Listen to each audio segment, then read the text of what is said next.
Alright everybody, welcome back to another Sol RNG video, and what we're going to be doing in this video is that I finally crafted the Neuralyzer. So you see right here, I have one more exotic waiting to go, and this exotic is right here. So we're going to finally craft the Neuralyzer after so long, and boom. There we go, we now have the Neuralyzer, so I can put this on. So now I'll have even more luck and a lot more roll speed. So now what I want to do is I want to go AFK with the Neuralyzer and see how it compares to the Star Shaper. I've always been AFKing with the Star Shaper, but not with the Neuralyzer because I just crafted it right now. So what we're going to do is 16 hours of AFK, and we're going to see how it fares to the Star Shaper. And yeah, let's get started.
back.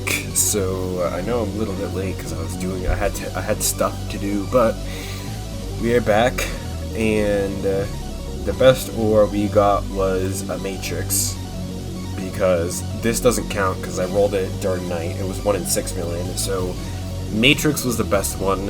It was a shame that it could have been an overdrive, but it wasn't.